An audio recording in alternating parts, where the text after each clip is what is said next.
গৌৰীপুৰত নতুনকৈ মহিলা beauty parlour and makeup একাডেমীৰ উদ্বোধন কৰে। বিগত 25 বছৰে মনত পুহি ৰখা সপোন আজি বাস্তৱায়িত কৰিলে গৌৰীপুৰত এগৰাকী শিক্ষিত মহিলাই। 25 বছৰ পূৰ্বে এটি সৰু কোঠালিত আৰম্ভ কৰি আহিছিল মহিলাসকলৰ বিভিন্ন চুলিৰ কাম আৰু মেকআপ।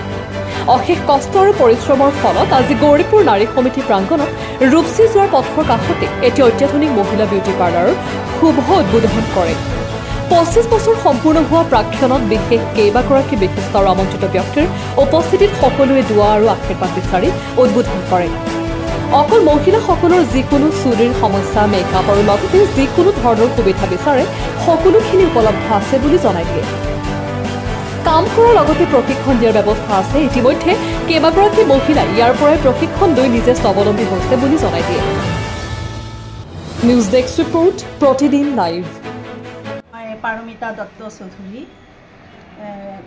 বিগত 25 বছৰৰ পৰা মই মহিলা বিউটি পাৰ্লাৰ চলাই আছোঁ আৰু মোৰ ইয়াত আজি নিউ বিল্ডিঙৰ শুভ আৰম্ভণি কৰিবলৈ লৈছোঁ।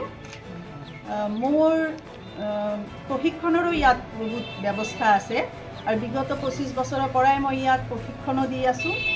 বহুত ঠাইৰ পৰা মোৰ ইয়াত বহুত প্ৰশিক্ষণ ল'বলৈ ছাত্ৰী আহিছিল, শিকিছে আৰু শিকিও আছে। গৌৰীপুৰ, ধুবুৰী, বিলাচীপাৰা, চাপতগ্ৰাম আৰু বহু ঠাইৰ পৰা, ৰূপসী বহু ঠাইৰ পৰা আহিছে। আনকি গৌৰীপুৰ, ধুবুৰী এইবিলাকতো মোৰ বহুত ছাত্ৰী মানে এতিয়া বহুত ডেভেলপ কৰিছে। তাৰ কাৰণে মই খুব গৰ্ব অনুভৱ কৰোঁ। মোৰ ইয়াত চুলিৰ পৰা আৰম্ভ কৰি চুলিৰ বিভিন্ন চিকিৎসা, স্কিনৰ বিভিন্ন চিকিৎসা সকলো আধুনিক পদ্ধতিত লোৱা হয়। বিভিন্ন মেচিনৰ নতুন ব্যৱহাৰ হৈছে আৰু চুলিৰ চিকিৎসাৰ ভিতৰত আপোনাৰ বৰ্তমান নেনোপ্লাষ্টিয়া, তাৰপিছত কোলাজেন ট্ৰিটমেণ্ট, তাৰপিছত আপোনাৰ কেৰাটিন এইবিলাকৰ ট্ৰিটমেণ্ট লোৱা হয়। ডেণ্ড্ৰফ ট্ৰিটমেণ্ট, হেয়াৰ ফল ট্ৰিটমেণ্ট এইবিলাকো কৰা হয়। আৰু স্কিনৰ ভিতৰত এতিয়া বহুত যিকোনো স্কিনৰে যিকোনো সমস্যা আশা কৰোঁ আমি সমাধান কৰিব পাৰিম। এই মহিলা বিউটি পাৰ্লাৰত মোৰ লগত আৰু মোৰ সহকৰ্মীও আছে। এওঁলোকেও মোক বহুত সহায় সহযোগ আগবঢ়ায়।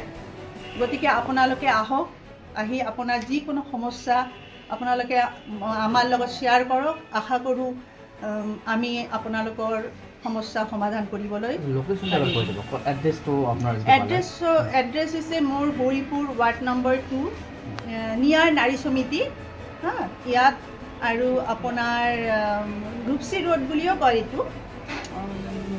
নাৰী সমিতিৰ পৰা ছুপাৰ মাৰ্কেট বাটটো পালে মোৰ পাৰ্লাৰটো পোৱা যায়। মহিলা বিউটি পাৰ্লাৰ আৰু প্ৰশিক্ষণ কেন্দ্ৰ বুলিও কয়। আৰু ইয়াত মেকআপ একাডেমীও খোলা হৈছে। বিভিন্ন ধৰণৰ মেকআপ ইয়াত কৰা হয়। আজিকালি নিউড মেকআপ ওলাইছে, HD ওলাইছে। তাৰপিছত আপোনাৰ ৱাটাৰপ্ৰুফ কওক, এয়াৰ ব্ৰাছ মেকআপ কওক, যিকোনো মেকআপৰ ইয়াত প্ৰশিক্ষণো দিয়া হয় আৰু মেকআপো কৰা হয়। গৌৰীপুৰত ইতিমধ্যে কেইবাখনো বিউটি পাৰ্লাৰ আছে। হয়। আপোনাৰ ইয়াত কিবা আছে নেকি ফেচিলিটি? চাওক, এটা কথা কি 25 বছৰৰ পৰা মই পাৰ্লাৰ চলাই আছিলোঁ। যেতিয়া আৰম্ভ কৰিছিলোঁ তেতিয়াতো পাৰ্লাৰ নাছিলে। বহুতক শিকাইছোঁ, বহুতে খুলিছে, কৰি আছে। মোৰ বহুত ভাল লাগে আৰু মই আশা কৰোঁ আৰু পাৰ্লাৰ খোলক, আৰু এডভান্স হওক, মই এইটো বিচাৰোঁ। কিন্তু এতিয়া ফেচিলিটিৰ ভিতৰত ক'ব গ'লে মই ইয়াত বডি মাছাজ ট্ৰিটমেণ্টটো কৰা হয়। অকল মহিলাৰ বাবে ব্যৱস্থা আছে, কিন্তু সকলো ধৰণৰ এতিয়া কোনোবা আহি যদি কিবা এটা কৰিব খোজে আশা কৰোঁ এওঁক মোৰ ক'ব নালাগে যে ইয়াত এইটো নহয়। এইটো যে ছাৰ্ভিচ দিব পাৰিম। বৰ্তমানলৈকে এতিয়ালৈকে যিমানবিলাক ওলাইছে সকলোবিলাক ছাৰ্ভিচ আশা কৰোঁ দিব পাৰিম। গতিকে আপোনালোকে আহক, আমাক সেৱা কৰাৰ সুযোগ কৰি দিয়ক। তাৰ কাৰণে আৰু সকলোৰে শুভ কামনাত বা আশীৰ্বাদত এইখিনি আগবাঢ়িব পাৰিছোঁ। আগত সৰু এটা মানে মোৰ ক'ব এতিয়াও ভাল লাগি আছে। সৰু এটা পাৰ্লাৰ চলাই আৰম্ভ কৰিছিলোঁ মই, কিন্তু আজি এইটো আপোনালোকৰ আশীৰ্বাদত কৰিব পাৰিছোঁ। মোৰ ভাল লাগিছে, খুব ভাল লাগি আছে। বহুত দিনৰ আশা আছিল, আজি পূৰণ হৈছে। মোৰ 25 বছৰ সম্পূৰ্ণ হ'ল এই বিউটিচিয়ান হিচাপে। আচ্ছা ঠিক আছে।